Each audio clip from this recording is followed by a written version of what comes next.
Nagkilos protesta ang ilang militanteng grupo sa Mendiola para tutulan ang paglagda ni Pangulong Marcos sa 2025 national budget. Anila pakitang tao lang daw pagvito ng Pangulo sa ilang probisyon sa budget at marami pa raw dapat inayos. Nasa frontline balitang yan, si Marian Enriquez. Kasabay ng paglagda ni Pangulong Bongbong Marcos sa higit 6 na trilyong pisong General Appropriations Act para sa taong 2025. Nagprotesta naman ang Makabayan Bloc sa Mendiola. Ito ay para kondinahin ang pinasang budget ng Pangulo. Sa halip na palakihin or lakihan ang budget para sa mga social services, kagaya ng edukasyon, ng kalusugan, sa pabahay, etc., ay minabuti ng budget na ito ng Marcos administrasyon na palakihin ang budget nila para sa mga pork, no? Para sa mga patronage politics.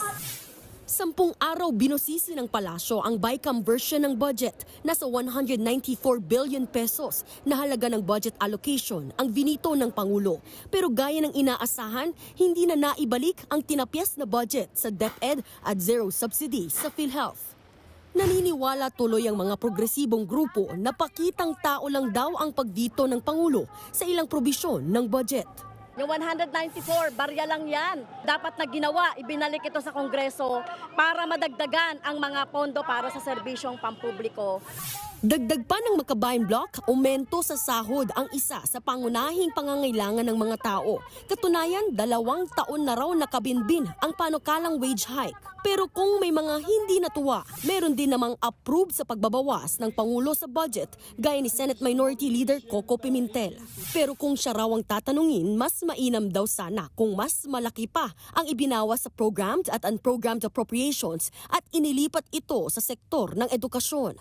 Binigyang diin naman ni Senator Grace Poe ang conditional implementation ng ayuda para sa Kapos ang Kita Program o AKAP na pagpapakita raw ng kanilang responsibilidad na tiyaking hindi maaabuso o nadodoble ang pamimigay ng ayuda. Tiwala rin ng senadora na hindi kakapusin sa pondo ang PhilHealth kahit walang makukuhang subsidy dahil tiniyak naman daw ng economic team at mismong board ng PhilHealth na sapat ang surplus at reserve funds nila para i-cover ang indirect contributions ng may hirap na miyembro at pagpapalawig ng benefit packages. Nagbabalita mula sa Frontline, Marian Enriquez, News 5. Mga kapatid, Jiggy Manikad po, iba na ang may alam at may pakialam sa panahon ngayon. Para sa konkreto, kumpleto at komprehensibong balitaan sa Frontline, mag-follow at mag-subscribe sa social media pages ng News 5.